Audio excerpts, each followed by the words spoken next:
The rhythm of the mop against the polished floor was almost meditative. 3 years I'd worked as a janitor at Montgomery Industries, one of the biggest tech companies in the city. 3 years of cleaning floors, emptying trash cans, and staying invisible. And I was good with that. Really. But tonight was different. Tonight was the company's 25th anniversary celebration, and for the first time, all employees were required to attend. Even the cleaning staff. "You have to go, Nathan," my supervisor had insisted.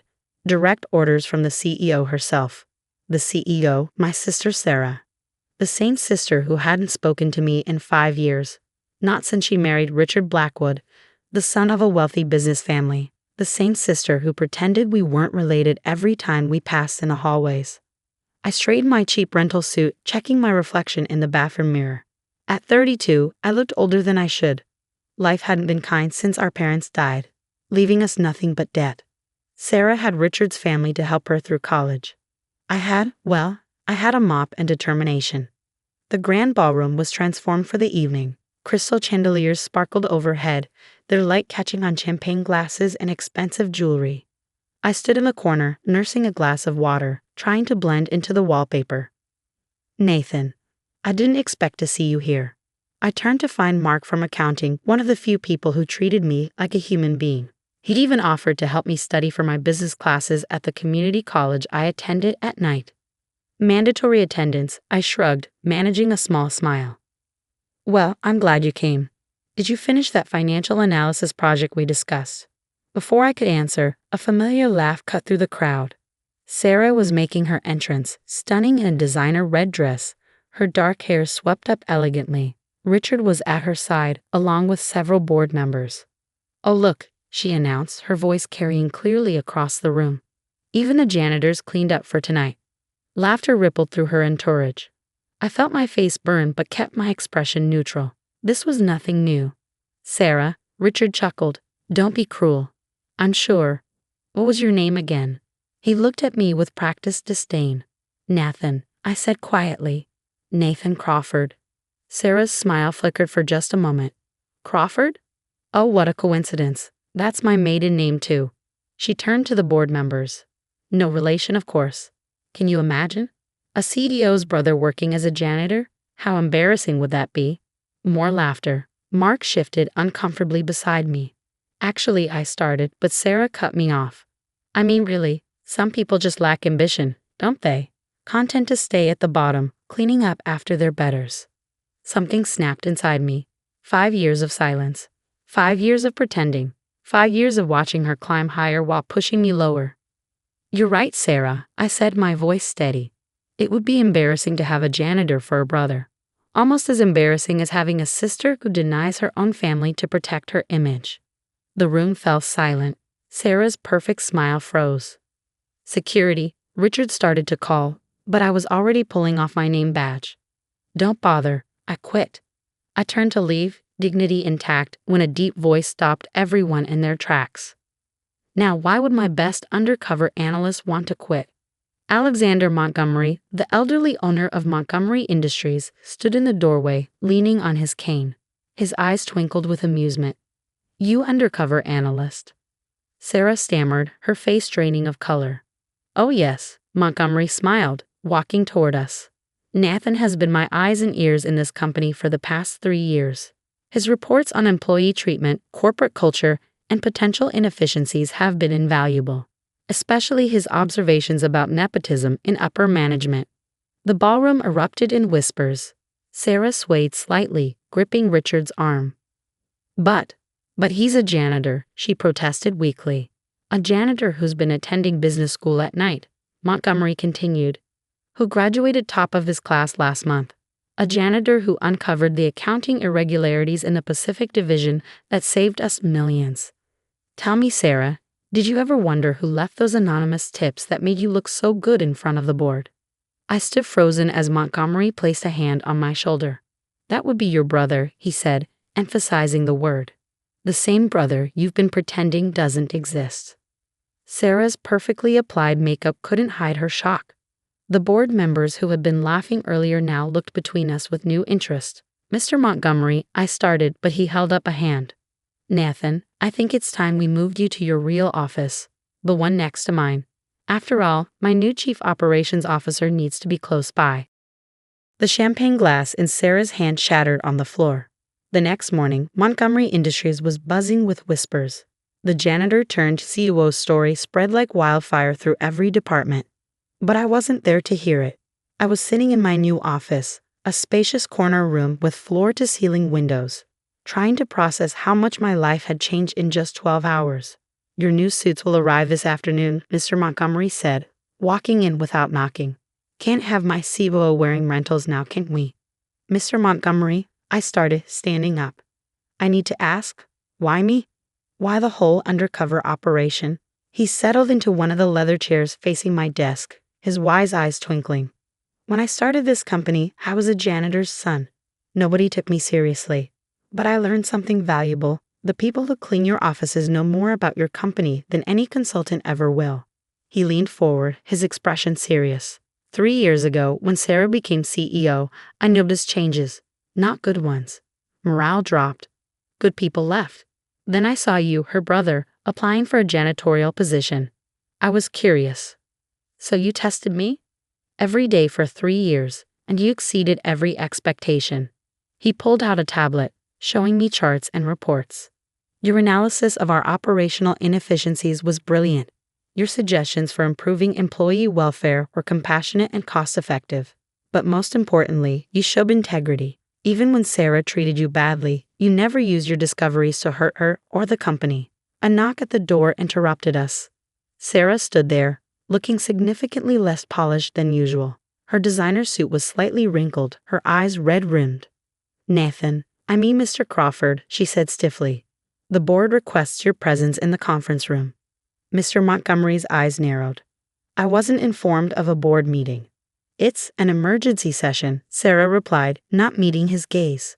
I followed them to the conference room, where the entire board sat waiting. Richard was there too, looking smug. Warning bells went off in my head. "Mr. Crawford," one of the board members began, "while your undercover work was impressive, we have concerns about your qualifications for such a senior position. Specifically," Richard interjected smoothly, "your lack of executive experience. Sarah has documentation showing several incidents during your tenure here." Sarah slid a folder across the table. Inside were maintenance reports, all doctored to show negligence, complaints that I'd never seen before, and even a few photos of messes that I knew weren't from my shifts. Furthermore, Sarah added, finding her confidence, "There are questions about unauthorized access to company files during your time as a janitor." I stayed silent, watching Mr. Montgomery from the corner of my eye. He was smiling. That couldn't be good. For them. "Interesting timing, Sarah," he said quietly. "Tell me, when did you prepare this documentation?" We've been collecting it for some time," she stammered. "Really?" "Because according to the metadata on these digital files, they were all created between 2 a.m. and 6 a.m. this morning." Mr. Montgomery pulled out his own folder. "Now let me share some actual documentation." He distributed copies of emails, surveillance footage, screenshots, and financial records. Evidence of systematic discrimination against lower-level employees, unauthorized bonuses, manipulated performance reviews, and he paused for effect, proof that Sarah has been selling company secrets to our competitors. The room erupted in chaos. Sarah jumped to her feet, her face pale. "That's a lie. Richard, tell them." But Richard was already edging toward the door, his smug expression replaced by panic. "Oh, Richard knows it's true," I finally spoke up. "After all, he's been helping her. Those late-night meetings in the parking garage with representatives from Tech Corp. I cleaned those windows multiple times. The briefcase handoffs. I emptied those trash cans." "You were spying on me," Sarah shrieked. "No, Sarah. I was doing my job. Both jobs. The one you mocked and the one you never knew about." Mr. Montgomery stood, his authority filling the room. "The FBI has already been provided with all evidence of corporate espionage. They're probably arresting Richard's contact at Tech Corp as we speak." On cue, 2 men in suits entered the room, badges out. "Mrs. Blackwood, Mr. Blackwood, you need to come with us." As they led my sister and her husband away, Sarah turned to me, tears streaming down her face. "Nathan, please, we're family. Now you remember?" I asked quietly. 5 years too late, Sarah. After they left, the board members sat in stunned silence. Mr. Montgomery cleared his throat.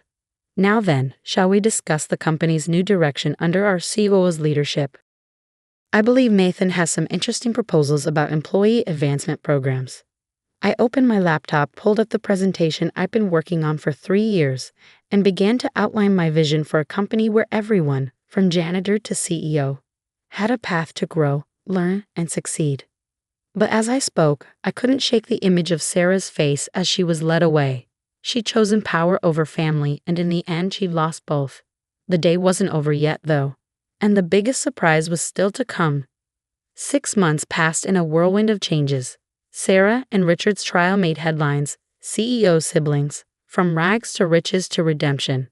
The corporate espionage charges were serious, but what really captivated the media was the family drama.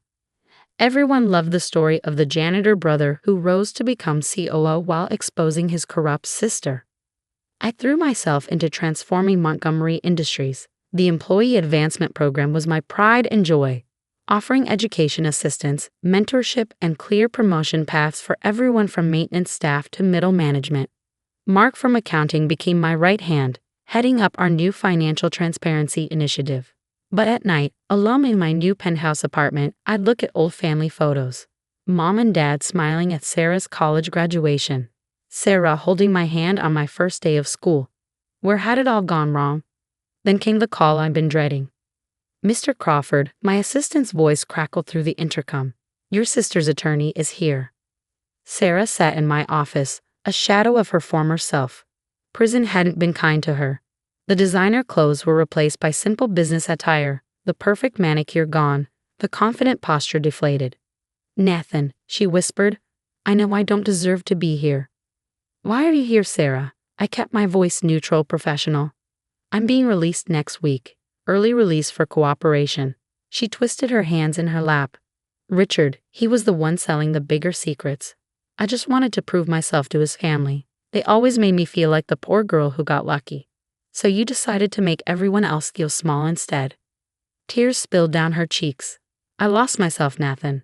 Somewhere between marrying Richard and becoming CEO. I forgot who I was, who we were. She pulled out an old crease photo. Us as kids, me about 7 or 12, building a snowman in front of our tiny rental house. Remember what you said when I told you I wanted to be rich and famous one day? I did remember. I said we'd do it together. You were always the smart one, Nathan, the kind one. I was just better at faking it. She wiped her eyes. Richard's family has disowned me. The divorce papers came through last week. I've lost everything. Not everything, Mr. Montgomery's voice came from the doorway. We hadn't heard him enter. Sir. Sarah started to stand, but he waved her back down. Miss Crawford, I believe you're using your maiden name again. He waited for her nod. Your brother has shown me something remarkable these past 6 months, not just his business acumen, but his capacity for creating second chances. He walked to my desk, placing a proposal document between us. Nathan's new employee advancement program includes a unique initiative. Rehabilitation opportunities for white-collar offenders. Entry-level positions, strict oversight, but a real chance to rebuild. My heart stopped. I hadn't told Sarah about this part of the program yet. Of course, Montgomery continued, candidates must start at the bottom. Prove themselves. Earn trust. Sarah's hands trembled as she reached for the document. You mean, there's an opening in the mailroom? I said quietly.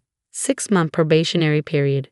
Mandatory ethics training, regular check-ins with a mentor. Who would be my mentor? Sarah asked, hope creeping into her voice for the first time. Me, I replied. If you want it. She broke down then, really broke down.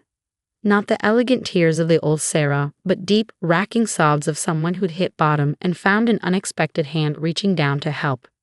Mr. Montgomery slipped out, leaving us alone. I moved around the desk and for the first time in 5 years, hugged my sister. I don't deserve this chance, she whispered into my shoulder. Maybe not, I agreed. But that's what family does. We lift each other up, even when it's hard. Especially when it's hard. 1 year later, the company newsletter sat on my desk, featuring an article about our successful rehabilitation program.